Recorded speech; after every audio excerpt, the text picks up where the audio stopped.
Assalamualaikum warahmatullahi wabarakatuh. Yang pertama kita belajar tema 1 subtema 1 ya.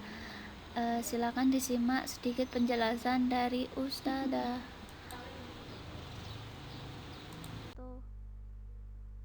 Yang pertama matematika, kita akan belajar bilangan.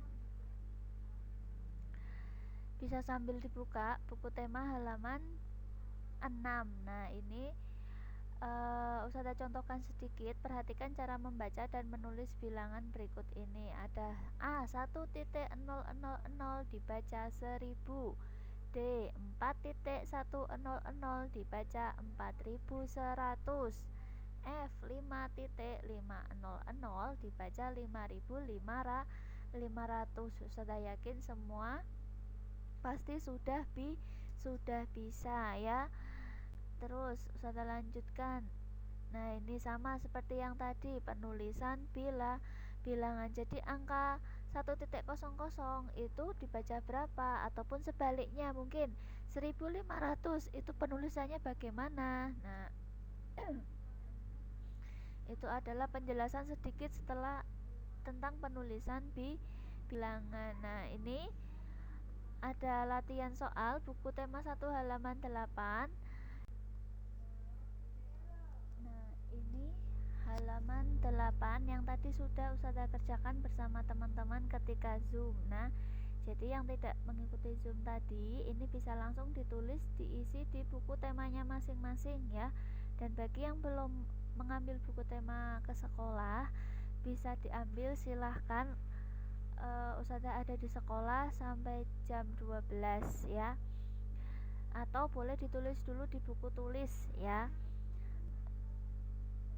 Terus selanjutnya yaitu urutan bilangan. Urutan bilangan itu yang pertama Ustazah kasih contoh kelipatan 1000.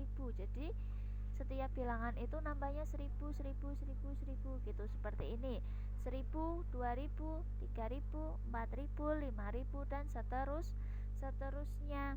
Begitupun dengan kelipatan yang 500. Yang pertama 500 tambah 500 lagi berapa? 1000 tambah 500 lagi berapa? 1500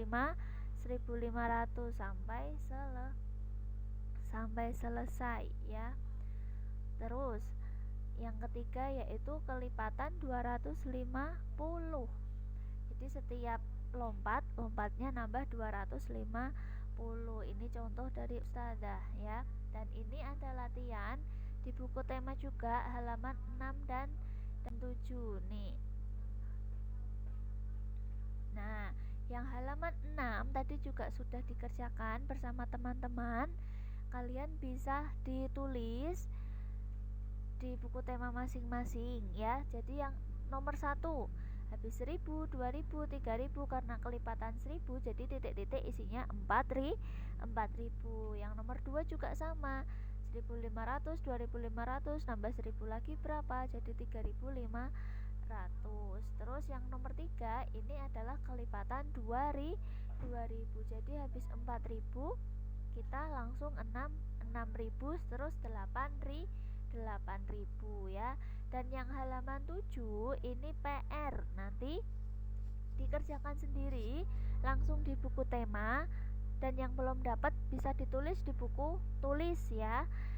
Dikerjakan, nanti difoto dan dikirimkan di Google Classroom. Ini diurutkan bilangannya dari yang terkecil. Nah, dari yang terkecil dulu sampai yang terbesar ya.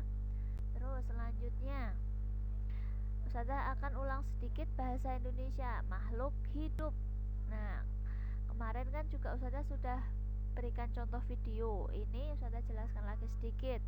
Makhluk hidup itu ada 3, manusia, hewan, dan tumbuhan ya. Ciri makhluk hidup yang pertama tumbuh. Semua makhluk hidup itu tumbuh.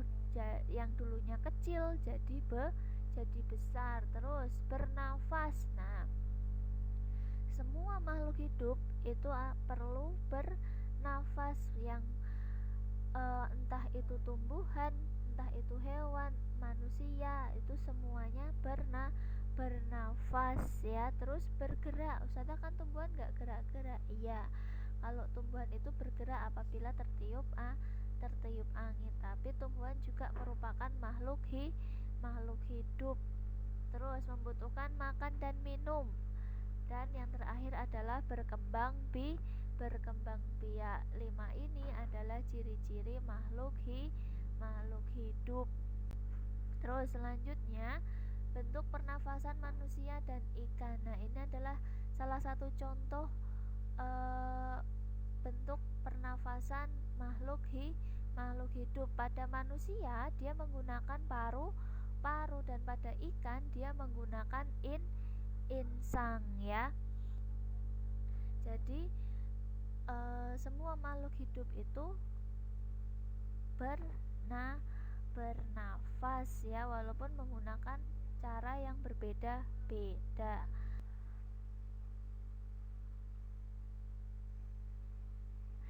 Nah, ini tadi latihan bersama halaman 11 dan 12. Halaman 11, apa nama alat pernafasan pada tumbuhan? Itu adalah stomata. Untuk bentuknya bagaimana, contoh gambarnya bagaimana, itu nanti ya. Sekarang kalian cukup mengetahui namanya dulu. Untuk bentuknya dan lain-lain akan saya jelaskan nanti. Terus selanjutnya, apalagi nama alat pernafasan hewan selain insang? Ada yang namanya trakea. Trakea itu miliknya serangga. Serangga itu bernafas menggunakan trakea. Terus yang halaman 12, apakah tinggi badanmu bertambah dibandingkan saat kamu masih kelas 1? Namanya manusia itu pasti tumbuh. Kalau tumbuh itu berarti bertambah ya. Semakin kita besar maka kita akan terus bertambah. Kalau pertumbuhan itu batas usianya biasanya 20 tahun. Kalau sudah 20 tahun itu biasanya susah untuk bertambah tinggi, tapi bisa dengan mudah untuk bertambah berat badannya ya. Terus halaman 12, pernahkah kamu mengamati pertumbuhan hewan yang ada di sekitarmu? Nah, misalkan kalian pernah lihat anakan kucing yang tadinya kecil jadi besar, nah itu silakan kalian jawab pernah. Atau ayam, dari dulunya anak ayam terus sudah besar, itu berarti kalian pernah mengamati. Dan kalau yang nggak pernah lihat ya jawab saja tidak pernah, nggak apa-apa, karena memang tidak pernah lihat. Tapi itu berarti kita harus lebih perhatian lagi dengan lingkungan sekitar. Kita perhatikan mungkin tumbuhan yang tadinya kecil jadi tinggi, atau hewan yang tadinya kecil jadi besar ya. Terus ini tugasnya yang bahasa Indonesia, yaitu halaman 12, isi nama makhluk hidup hewan dan berikan centang apabila berkembang biak menggunakan dengan cara melahirkan. Contohnya kucing itu kan melahirkan, berarti yang dicentang melahirkan. Kalau ayam itu bertelur, berarti yang dicentang adalah bertelur ya. Sekian untuk pelajaran tema hari ini. Dan tadi tugas matematika dan bahasa Indonesia bisa difoto dan dikirim di Google Classroom ya. Terima kasih. Apabila ada pertanyaan silakan bisa hubungi Ustadzah. Assalamualaikum warahmatullahi wabarakatuh.